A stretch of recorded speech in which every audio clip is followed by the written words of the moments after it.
Hello student. तो student आज की वीडियो में हम लोग क्वेश्चन नंबर 6 से स्टार्ट करेंगे। पिछले वाले वीडियो में हम क्वेश्चन नंबर 5 तक कंप्लीट कर चुके हैं। क्वेश्चन नंबर 6 का अगर स्टूडेंट देखिए, यदि त्रिभुज एबीसी में कोणे बराबर 90 डिग्री, ए बी बराबर 6 सेंटीमीटर और ए सी बराबर 8 सेंटीमीटर है तो निम्नलिखित के मान ज्ञात कीजिए। साइन बी, साइन सी, टैन बी, सेक बी, कॉट सी और कोसेक सी। तो चलिए स्टूडेंट इसको हम सॉल्व करते हैं। तो देखिए स्टूडेंट, हमने इस क्वेश्चन को पहले से आपके लिए लिख रखा है। देखिए क्या है क्वेश्चन, हमने इसको लिख रखा है। तो पहला क्वेश्चन साइन भी है, उसके लिए हम चलिए पहले इस क्वेश्चन के लिए हम ट्रायंगल ड्रा करते हैं।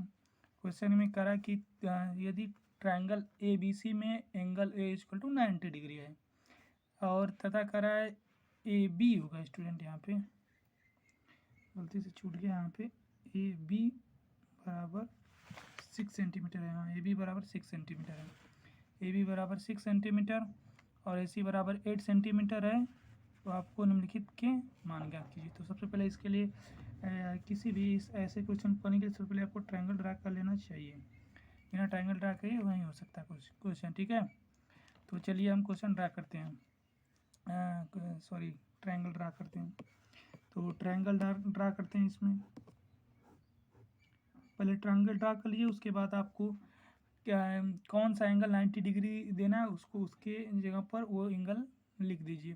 तो एंगल ए 90 डिग्री रखना है, तो यहाँ पर एंगल ए, यहाँ ये जो 90 डिग्री का एंगल बन रहा है इसके जगह पर ए रखना है आपको। तो यहाँ पर आप लीजिए सी और यहाँ पर बी ले लीजिए अपने मन से। यहाँ पर भी सी लिख सकते हैं, यहाँ पर भी बी लिख सकते हैं अपनी मर्जी से, लेकिन यहाँ पर ए आपको लिखना पड़ेगा क्योंकि एंगल 90 डिग्री यहीं पर दिया है, ठीक है।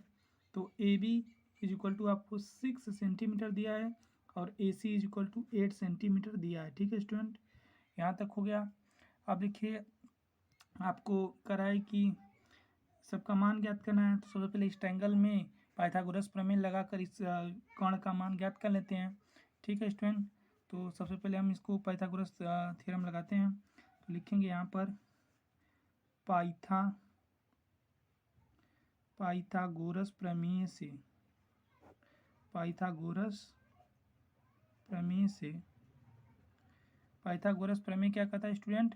पाइथागोरस प्रमेय कहता है स्टूडेंट कि जो कर्ण का स्क्वायर होता है वो लंब के स्क्वायर प्लस आधार के स्क्वायर के बराबर होता है स्टूडेंट, ठीक है स्टूडेंट। तो कर्ण आपको दे नहीं रखा है तो कर्ण का स्क्वायर रखने दीजिए।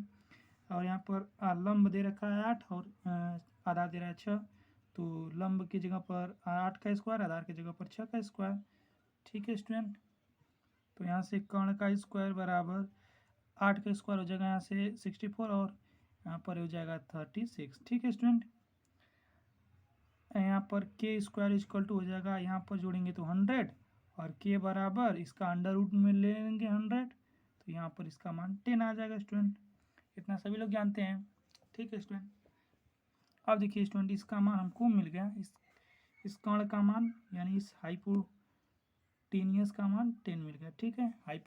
हाइपोटेनियस या फिर हाइपरटेनियस बोलिए, कोई भी बोलिए, सब सही है, ठीक है। इस हाइपरटेनियस का मान हमको 10 मिल गया। तो हम सभी त्रिकोणमितीय अनुपात यानी ट्रिग्नोमेट्रिक रेशियो अब चलिए फाइंड करते हैं। तो हमको साइन बी पूछा है स्टूडेंट। इस क्वेश्चन के करने से पहले स्टूडेंट मैं आपको एक इम्पॉर्टेंट जानकारी दे दूं कि जिस भी एंगल की हम बात करते हैं उस एंगल के सामने वाला जो साइड होता है उसको हम परपेंडिकुलर कंसीडर करते हैं। यानी कि जिस भी एंगल के ऊपर हम बात कर रहे हैं उसके सामने वाली भुजा को हमेशा लंब मानते हैं। यानी कि एंगल बी के बारे में बात कर रहे हैं तो इसके सामने वाली ये वाली भुजा हमेशा लंब कहलाएगी और ये वाली जो भुजा हो जाएगी उस समय आधार बन जाएगी। अगर हम एंगल सी की बात करेंगे तो एंगल सी के सामने वाली भुजा लंब बन जाएगी और ये वाली भुजा आधार बन जाएगी। यानी लंब और आधार आपस में इंटरचेंज होते रहते हैं, लेकिन कर्ण चेंज नहीं होगा, कर्ण ही रहेगा। लेकिन लंब और आधार एंगल के अनुसार चेंज होते रहते हैं। एंगल बी की बात करेंगे तो एंगल बी के सामने भुजा ए सी है तो ए सी उस समय लंब बन जाएगी और ए बी आधार बन जाएगी। एंगल सी की बात करेंगे तो एंगल सी के सामने वाली भुजा ए बी है तो यह ए बी लंब बन जाएगी और ए सी आधार बन जाएगी, ठीक है स्टूडेंट। यह बात ध्यान रखिएगा प्लीज़। तो चलिए हम इस क्वेश्चन को सॉल्व करते हैं। तो साइन बी हमको सबसे पहला क्वेश्चन क्या है, हमको साइन बी ज्ञात करना। तो साइन थीटा का फॉर्मूला होता है स्टूडेंट लंब बट्टा के कर्ण। तो देखिए साइन बी इस एंगल के सामने भुजा AC है और कर्ण तो ये है, तो लंब हो जाएगा 8 और आधार हो जाएगा 10। इसको काटे जी स्टूडेंट, 2 चौका 8, 2 5 10, यानी कि स्टूडेंट ये हो जाएगा साइन बी का मान 4/5 हो जाएगा आपको। ठीक है स्टूडेंट, अगला क्वेश्चन करते हैं स्टूडेंट साइन सी। स्टूडेंट साइन थीटा का फॉर्मूला भी लंब बटा के कर्ण होता है स्टूडेंट, लेकिन इस वाले क्वेश्चन में क्या करा है स्टूडेंट कि साइन सी, इस वाले एंगल को आपको लेके चलना था। इस वाले एंगल के सामने भुजा ये लंब हो जाएगी और ये कर्ण हो जाएगा। ठीक है, तो लंब बट्टा के कर्ण काट लीजिए स्टूडेंट, 2 3 6, 2 5 10, 3/5, यानी कि ये आपको सॉरी यहाँ पर भी लिख सकते हैं, यहाँ पर भी इसको लिख सकते हैं, कोई दिक्कत नहीं है। ठीक है, अब चलिए स्टूडेंट करा tan b निकालना है आपको स्टूडेंट, tan b निकालना है आपको।